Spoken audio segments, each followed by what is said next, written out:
Hi everyone, I'm Dale Smith, aka Journo Dale, and we're here to talk about Canadian politics.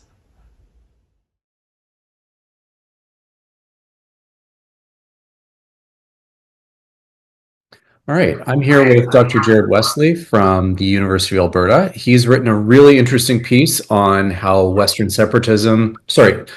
alienation has changed in the last few years. And I thought we would talk about this in the light of Preston Manning and Danielle Smith threatening crybaby separatism if they don't get their way in the next election. So, Jared, why don't we talk about how this notion of Western alienation has evolved?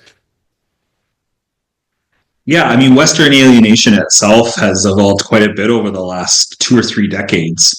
I think folks that were tuning into this movement, in the 1980s and 90s would have been used to the notion that Alberta, to a large extent, even BC, was being held back somehow by the federal government or the rest of Canada from realizing its full potential.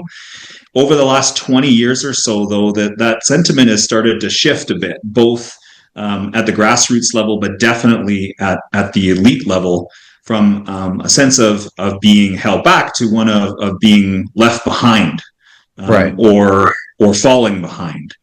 And a lot of that has to do with these major economic and social environmental movements that are suddenly challenging the notion that an oil and gas job or the oil and gas industry is an honorable professional profession, or a net contributor to the Canadian economy and to the brand of Canada. But in recent years, as you mentioned, elite forces in this province have kind of seized on that, added a dash of populism to produce this quasi-separatist movement that is now threatening to pull out of national institutions, if not pull out of Confederation altogether, if their preferred party doesn't win a federal election. Yeah. So, in a way, this shift has happened, over a number of decades, but then all of a sudden. Yeah. I mean, growing up in Alberta, I always had this kind of sense of I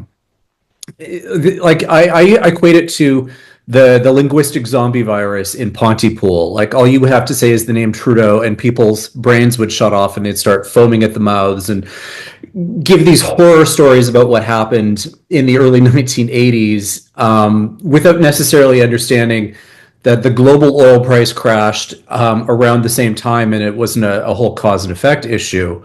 But that seems to have changed a lot in terms of how they're conceiving of what that was back then versus, I guess, how things are shaping up right now.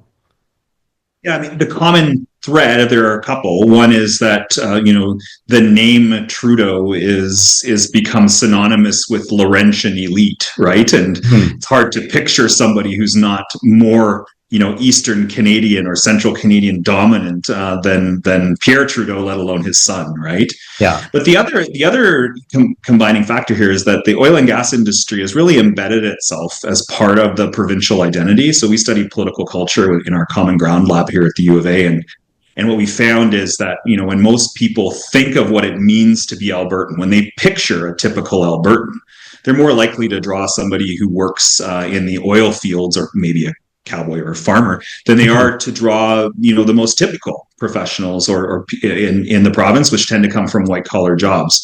Yeah. So the oil and gas industry, with its partners in government, particularly among conservative politicians, have really cultivated this narrative and this identity around the oil and gas sector, to the point where folks that aren't really connected directly to that sector feel as if they're being aggrieved when the federal government makes any attempt to regulate the industry when it comes to GHGs, for example. Mhm. So it's a political success story from a political communications and marketing point of view for the Conservatives over the last number of generations. Yeah, well, the other thing that really kind of struck me in the piece you wrote was also this notion that if you actually point out things like oil and gas production is at a record high right now, that all of the notion that Trudeau was trying to leave it in the ground or shut in the industry doesn't actually bear out in the numbers. But when you point that out, people get like super offended about that. And tell me a little more about how you conceived of that in your piece. And it's also part of a broader animosity towards Trudeau that transcends hypocrisy, right? So I've had many conversations in focus groups, in interviews with members of my own family, quite honestly, where they'll say in one breath, the Trudeau Liberals are completely incompetent and couldn't organize their way out of a wet paper bag, and the next breath say they're maniacal and they're scheming and they're going to achieve the death of the oil and gas industry, and both of those things can't be true. No. Right. No. But politics, I think a lot of us that work in this space and observe it from 40,000 feet forget that most people don't think of politics in a rational, logical way. Right. Yeah. You don't think about it ideologically. That's why Albertans are the first to raise their hands when they say they want a tax cut and to see the improvement of social programs. They don't connect the dots. Yeah. And that's okay. And I'm not being disparaging about it. Most people approach politics through the lens of identity, and they don't feel like the Liberal Party, Liberal leaders are in it for them. And part of that historically has been because Liberal leaders have not come from this part of the country since really the 1960s. Right. And this is where Mark Carney, I think, is an interesting case study, because the guy has bona fide roots here in northern Alberta and in Northwest Territories too, right? Yeah. Where he can genuinely say he is from the prairies. And I think that a lot of conservatives are having a difficult time adjusting to that reality because they don't have the Laurentian elite in Trudeau as a punching bag. Yeah, no, for sure. And I think if you even go back further, I think the last prime minister we had who was actually from the West was Joe Clark. Right. Well, it was born here. Yeah. Yeah. Whereas Stephen Harper was born in Ontario. So right. Right. So I guess with this kind of in mind, I guess the populist notions about how the conservatives have become like an identity for the West, I think is really kind of interesting. Because I mean, even when I lived in Calgary, we had Liberal mayor after Liberal mayor after Liberal mayor, and no one seemed to really connect that with, I guess, the populist brand identity of, if you're an Albertan, you must be a conservative. If you move here, you must conform to our politics. I guess, is there any way in your models that you've been studying how that dichotomy kind of plays itself out in people's minds? Yeah, I don't think we give people enough credit that they're able to discern the difference between local, provincial, and federal politics, right? Yeah. I'll give you an example. I ran into Jason Kenney in a shopping mall just after he'd won the leadership of the Progressive Conservative Party. So this is before the UCP was even formed. Yeah. And I was sitting outside of a cafe in this mall, and he came up to me and said, "Hey, you got a couple minutes, Chair?" I said, "Sure." He's like, I've been poring over the survey results, and I noticed that here in Edmonton, the Conservative Party of Canada is massively popular. And yet when you ask people how they feel about the Progressive Conservative Party or some mythical, yet to be determined United Conservative Party, right, that vote plummets by about 20, 30 points. What's going on? And being the good political scientist, I said, "Well, what do you think, Jason?" And his response was, "Well, I think that Edmontonians put on one hat when they go to vote federally and another hat when they go to vote provincially." And I said, "Yeah, and municipally as well." So people are able to determine that they have certain interests. In Edmonton, for example, it's a government university town. We're going to vote for the party that's going to support public services, going to support the public service and academia and elitism in general, right? And that doesn't tend to be the United Conservative Party. But at the federal level, we look for other things. We look for people that are going to stand up for the oil and gas economy as part of the national economy. They're going to stand up for international trade. They're going to take a tough stance on international aid and foreign relations and things like that. So, I think we don't give Albertans or Canadians, for that matter, enough credit for being able to discern what's in their interests at different levels of government. Right, and I think that is kind of interesting when you contrast that with the notion that everything has become a federal problem as well. In like any of the stuff that is genuinely a provincial issue is nevertheless being blamed on the federal government. And the fact that people are putting on different hats, voting provincially and federally, I think is also really interesting when you take that into account. Yeah, I think also it's fascinating to watch what happens when a conservative does come into power in Ottawa, because the provincial government here now loses its foil, and it's unable to blame all of the domestic problems at the provincial level on some nefarious forces in Ottawa. And historically, that hasn't gone very well for conservatives provincially here, right? I mean, the last time we went through that revolving door of premiers, 4 or 5 in the matter of 5 or 6 years, was during the Harper era. And there's no coincidence there, is because premiers weren't able to hold their own internal caucus together because they weren't united behind a common animosity towards Ottawa and the federal Liberal Party anymore. And so, depends on how this election turns out. We still don't know. Right. But in a way, the provincial conservatives might just be wanting, to keep that foil in Ottawa if they want to hold their base together. Because if they end up with a Poilievre government, suddenly they have to handle some of these issues themselves, and they don't have that tie that binds them, right? Yeah, well, and it also reminds me back, when Harper was in power, that he didn't do a lot for Alberta. I mean, all these project approvals that Poilievre keeps talking about were all, under Harper's watch that didn't advance, or when the oil price collapsed in 2015, Harper didn't really do anything about it. Trudeau did when he got in power, and again, that kind of dichotomy in people's brains doesn't seem to, there seems to be like, oh, but that's different, without necessarily thinking that through. Yeah, but I challenge that Harper didn't get a lot done for Alberta. The difference was that he didn't do it publicly, right? And just as importantly, provincial leaders here in Alberta weren't negotiating with him from the end of a megaphone. They were doing it behind closed doors, because they know that for a conservative to give concessions to Alberta publicly means it's going to upset people in the rest of the country who see Alberta as already having the lion's share of resources and ability to afford public services and so on. So I'll give you one example of a huge victory that the Stelmach government was able to achieve in its negotiations with the Harper government. Now, full disclosure, I was working in intergovernmental relations at the time, so I'm not going to take credit for it, but I did see how this rolled out behind the scenes. The provincial government here in Alberta, as a result of major changes to both equalization and the Canada Health Transfer and Canada Social Transfer, netted over $1 billion in extra federal revenue to the province of Alberta as a result of those negotiations. When I tell students in my classes that Alberta ends up with an extra $1 billion worth of health funding as a result of those negotiations, almost all of them go, I never heard of that. And I said, there's a reason why.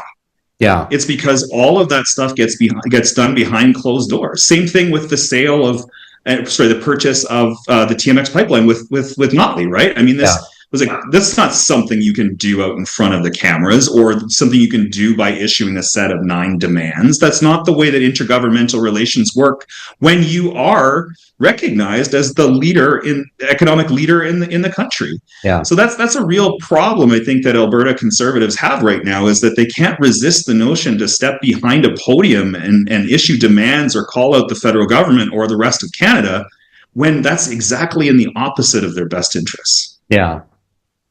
Yeah. So I wonder how do federal parties start to reconceptualize their approach, given the way that Western alienation has changed over the last couple of decades? I think a lot will depend on how well the Liberals do in this campaign in Alberta, right? So we're seeing some projections that have them anywhere between 5 and 12 seats. The higher that number goes, the more, I think, in that case, if they win 5 to 12 seats, they form government, right? Right. And so a Prime Minister, Carney, can then say, well, no, I'd honestly love to sit down with the Premier of Alberta, but I have a base there within my own party, within my own caucus, and more importantly, within cabinet, that can speak for a large proportion, a large section of the Alberta population. So in that case, I think it gives him some cover and some leverage to push back against the quasi-separatist push that we're seeing from the United Conservatives here. Mm-hmm. If the Conservatives manage to hold all seats in Alberta, I don't think they're going to hold all of them, but if they're able to, run up the score like they usually do, then I think we're in for a very long period of brinksmanship between Ottawa and Alberta, at least leading up to the next provincial election. That doesn't spell, it doesn't spell success for Albertans or Canadians policy wise. We'll end up with more court cases, more use of the Sovereignty Act, and a lot of distraction from some real heavy provincial policy priorities that need to be handled. Yeah. But that's really what we'll see. I mean, there's going to be one outcome, one way or the other, I think, on election day. Yeah. And I think my last question is just about the widening gap between urban and rural voters. I know like Alberta has really started to show this provincially, where the NDP now control most of the urban seats in the province. To an extent that the Conservatives are pretty much openly talking about needing to gerrymander the riding redistributions in order to maintain their majority hold. But how do we start thinking about this going forward? Because this is one of those kinds of challenges I've noticed that, like as a country, we're really starting to need to grapple with if we want to really deal with some kind of like national unity issues. Yeah, so I think that one of the biggest changes in the political calculus here in Alberta that Danielle Smith has ushered in is what her chief advisor Tom Flanagan calls the minimum winning coalition. So when she was running in the 2023 provincial election here, she made it public that she was no longer going to try to win seats in Edmonton, Calgary, and the rest of the province. Yeah. She was fine with running up the score in rural areas, writing off Edmonton entirely, and winning, in her words, just enough seats to form a majority government. Now, in Flanagan's view, that's just good electioneering. You can allocate scarce resources to swing ridings that you need to win and not spread it out. Yeah. From a governance perspective, it actually makes sense because you owe fewer people conflicting promises, right? Over the course of your mandate. So I understand how it makes sense, but it was totally new to the Alberta political culture, because for years there was always an intent by party leaders that they would try to win a little bit in each of those three main areas of the province. Yeah. And so to the extent that the New Democrats are trying to make inroads in rural Alberta, they're trying to restore that old way of doing things. I don't get the sense that the same dynamics are at play federally. I mean, the Conservative Party of Canada knows that there's no path to a majority that runs strictly through rural Canada, right?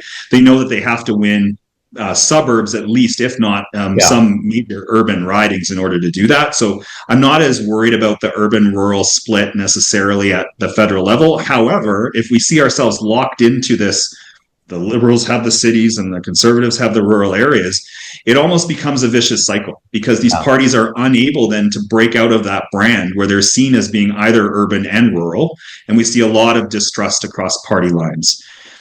So my hope is that we see a little bit of scattering here where the Conservatives can win some urban seats and hopefully build up their caucus and their know-how in those areas, and the Liberals can do the same in rural areas. But that's a longer-term project. No, for sure. All right. Well, thank you so much for taking the time to do this. This was a really fascinating chat, and hopefully we'll do so again in the future. Sounds good. Thanks. All right. And that's everything for this week. Join us again next week for some more Canadian politics. I'm Dale Smith. It's at journo_Dale on Twitter and journodale_no_ on Bluesky. And don't forget to like the video, share, subscribe, and support us on Patreon. Thanks, everyone.